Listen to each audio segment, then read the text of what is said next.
Bonjour, aujourd'hui je vous fais une vidéo très intéressante pour les personnes qui aiment l'açaï. En effet, souvent quand vous achetez de l'açaï, vous achetez ce qu'on appelle un açaï de qualité de variété Roisho. C'est quoi la variété Roisho? La variété Roisho, c'est la variété que vous avez à peu près partout, si on peut dire, dans le bassin de l'Amazonie. Alors, cet açaï, vous avez deux açaïs. Un qui va pousser dans les zones arides, ça c'est celui qu'on achète au comptoir de Toamasina, qui vient d'un projet de reforestation, et un açaï qui va provenir du bassin amazonien.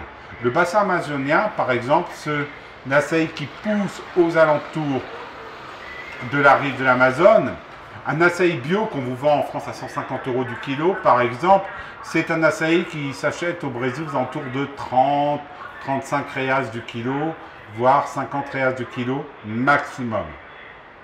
Pourquoi? Cet açaï, c'est l'açaï qui coûte le moins cher. En effet, le palmier pinot va produire énormément quand il est sur les rives de l'Amazone.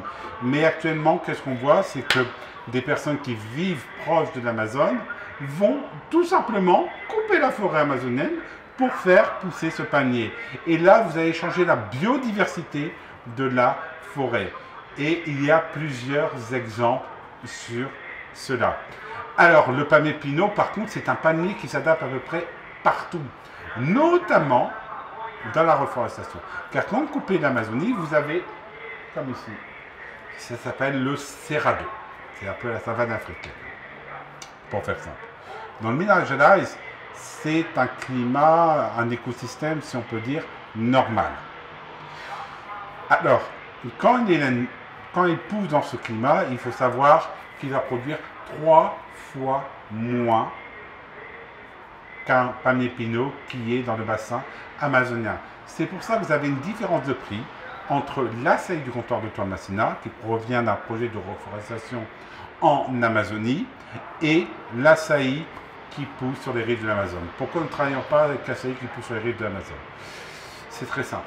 Nous avons souhaité travailler avec une plantation qui offre la possibilité à ses salariés de scolariser leurs enfants, qui leur offre une mutuelle santé et qu'ils arrêtent de monter sur le palmier pinot au péril de leur vie. Surtout, ça leur permet d'avoir un salaire chaque mois.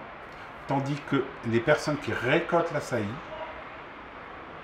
ils n'ont pas un salaire stable, ils n'ont pas les moyens d'avoir une assurance santé, et l'assurance santé, c'est une chose primordiale au Brésil.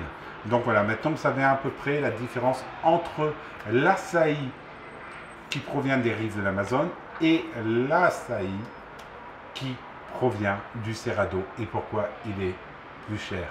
Allez, à bientôt.